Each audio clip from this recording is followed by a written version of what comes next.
Reboot Sniper. Boom boom pam pam. Come in and present Alberto from Iceland, Ruby and the Hacker, Jesus the Master of Code. ¿Y por qué no simplificáis el código? Quitáis todo esto y hacen 2 GIF.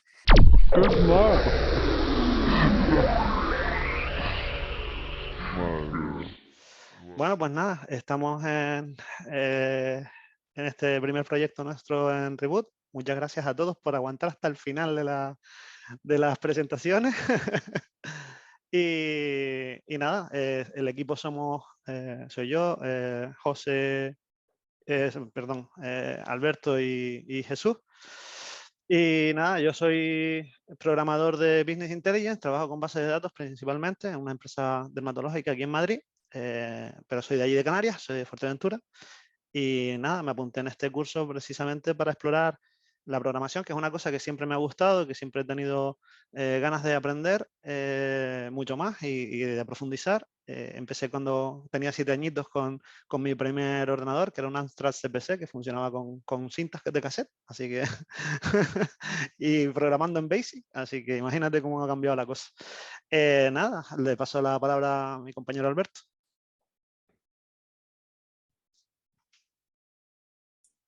Perdón, que está muteado. Soy Alberto. Buenas tardes a todos.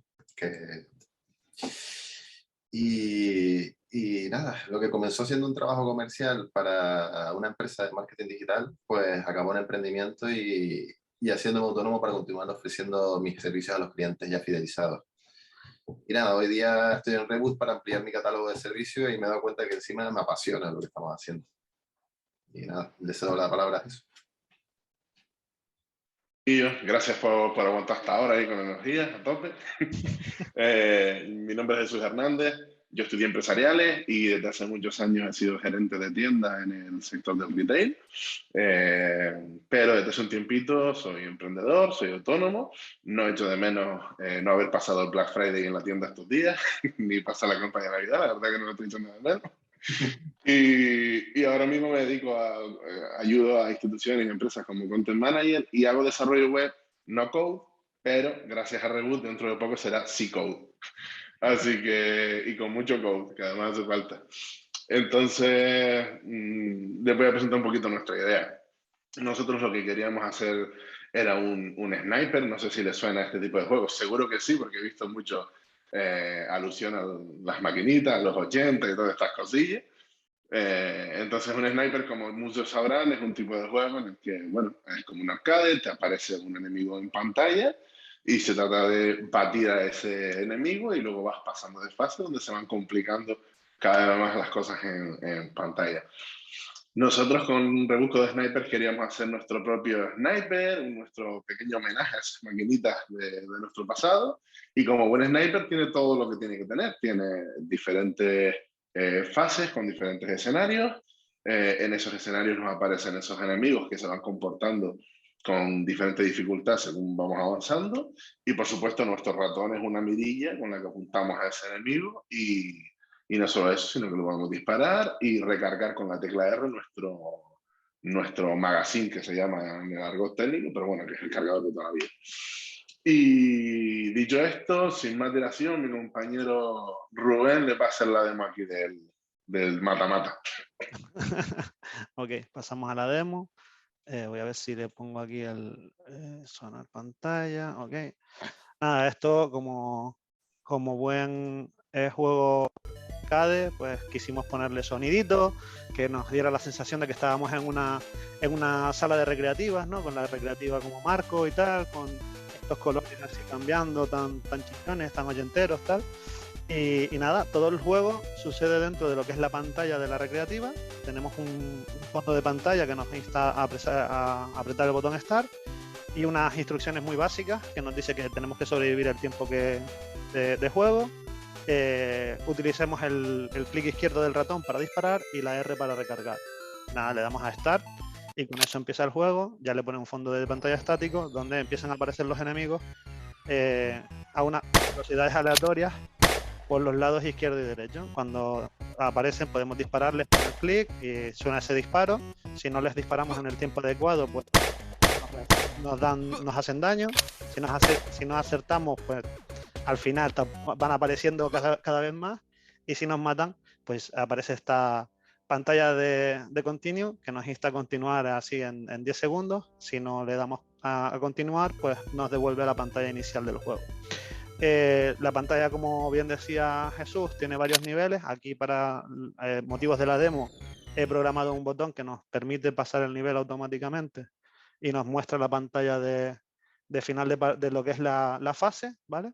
Nos da unas felicidades ahí, nos dice que hemos matado al enemigo y nos permite apretar continuar para continuar a la siguiente fase, donde cambiaríamos de fondo de pantalla, de sonido. Los enemigos aparecerían cada vez más rápido, a veces, o en mayor número, ¿vale? Nos permite continuar, etc. Básicamente esto es el juego, ¿vale? Lo que queríamos mostraros es que hemos desarrollado una pequeñita pantalla de final de juego, después de las 5 fases que habíamos definido, como agradecimiento a toda la gente que ha participado en este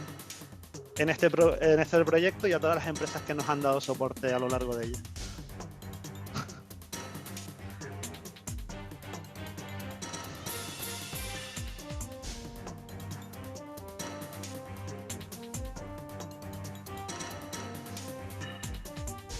Y como nuestros sponsors también. Y nuestros sponsors, claro, las empresas que están detrás de este proyecto, que va a salir en todas las plataformas, desde luego. Bueno, después de esta pequeña broma, vamos a continuar con la presentación.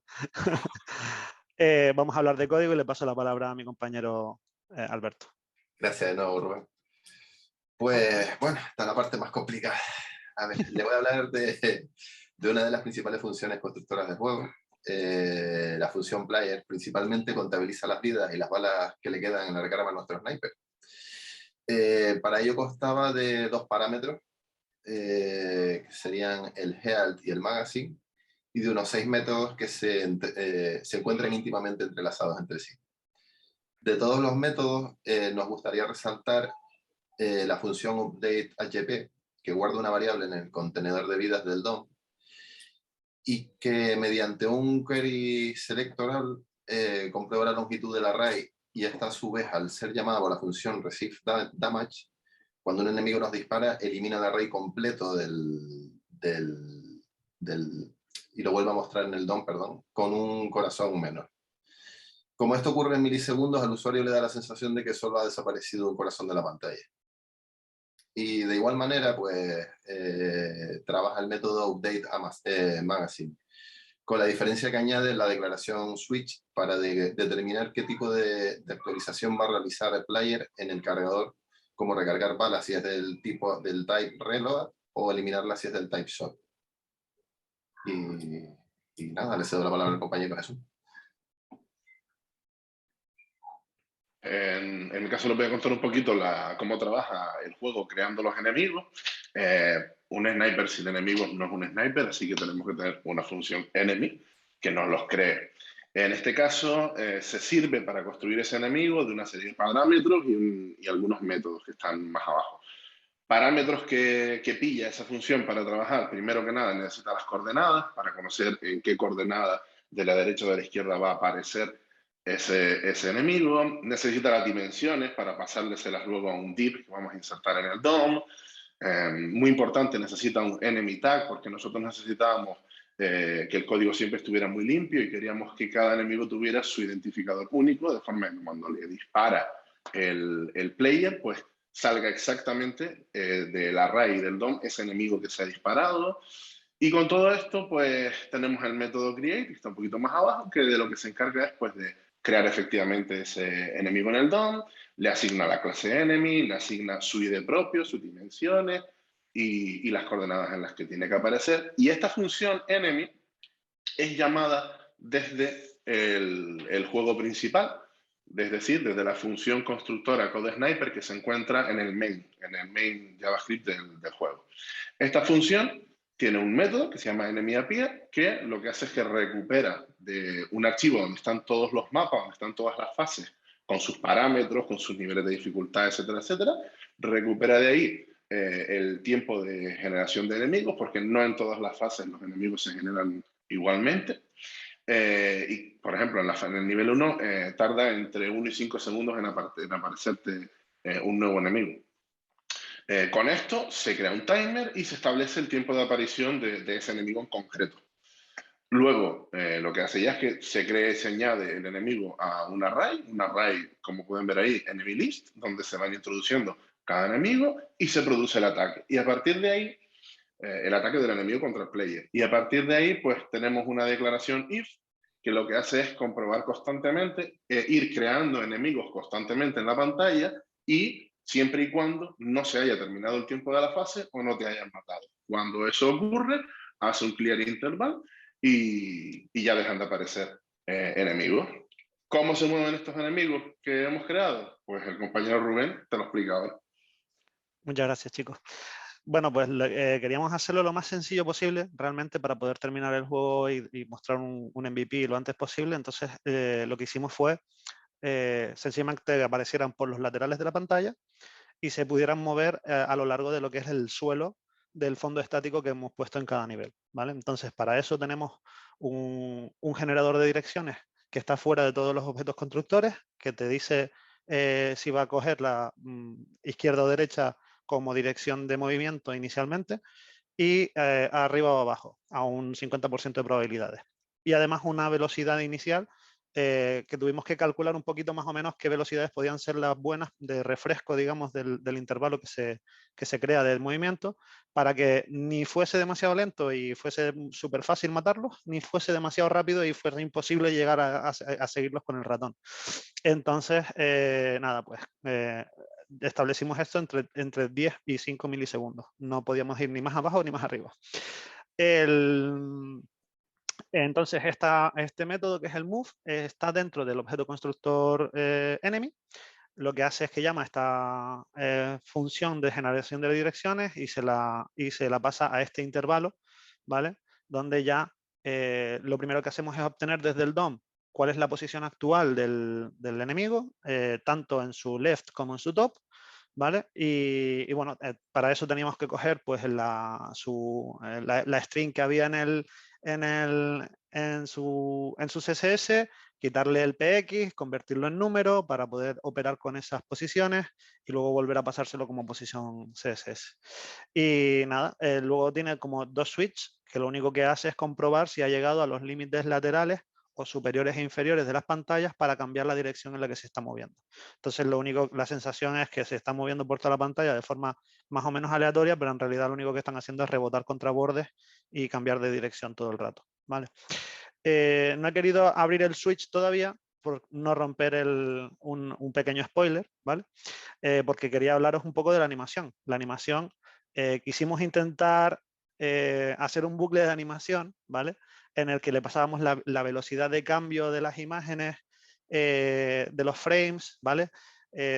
Para que diera la sensación de que el muñeco iba corriendo. Habíamos hecho 12 frames diferentes del muñeco para que cada frame se fuera cambiando, se quitaba una imagen y se ponía otra cada 100 milisegundos, ¿vale? Y cuando llegaba al último frame volvía al primero y entonces daba esa sensación de movimiento.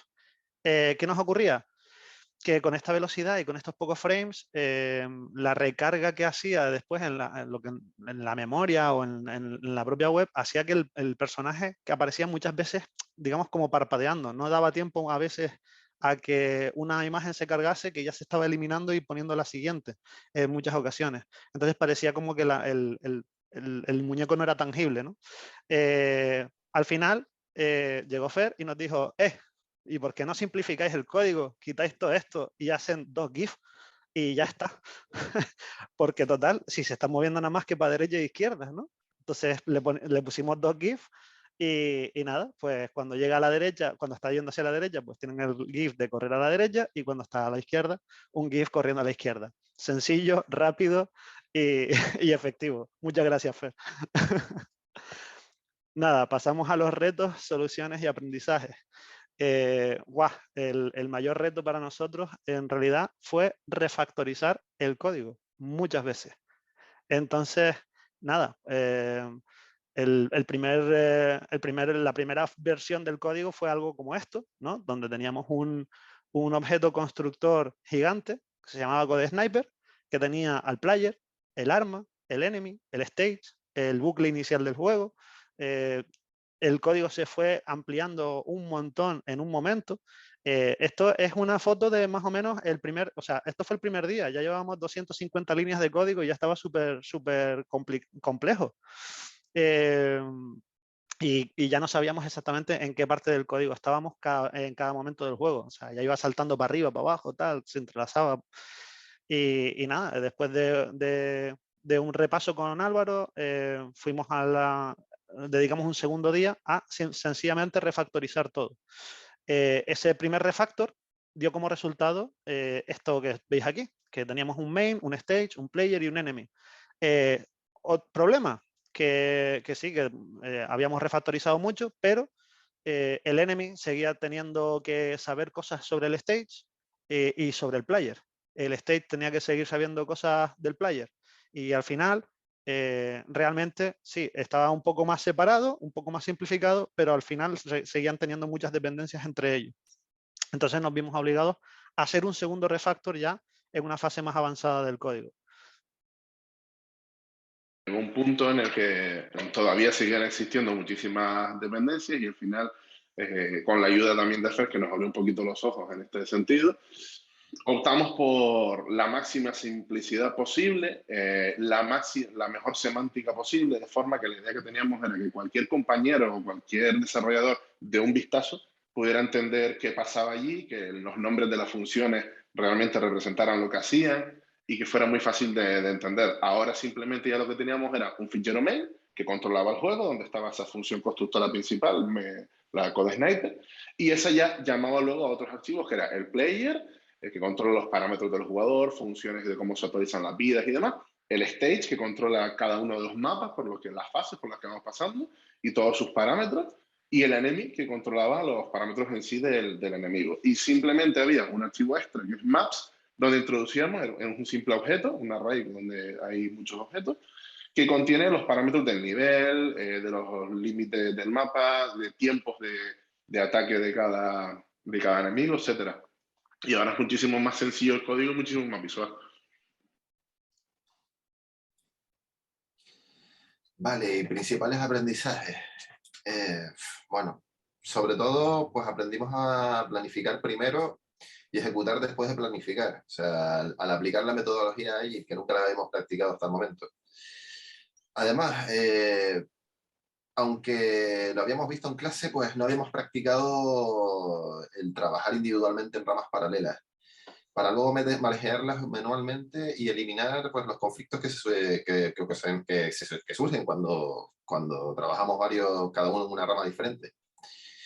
Y por último, pues nada, resaltar lo que comentaba antes mi compañero, o sea, con el método BIND, que no lo conocíamos hasta la fecha, y que nos fue recomendado y explicado por Fer sobre la marcha, pues el poder trabajar con ese objeto en sí, pues sobre todo los intervalos y los timeouts, que en el último refactor comentaba mi compañero Jesús, fue unas en la manga para desvincular los archivos constructores. Pues nada, esto es todo. Esto es una presentación súper cortita, súper sencilla, pero esto es lo que tenemos. Muchas gracias a todos. Gracias a todos.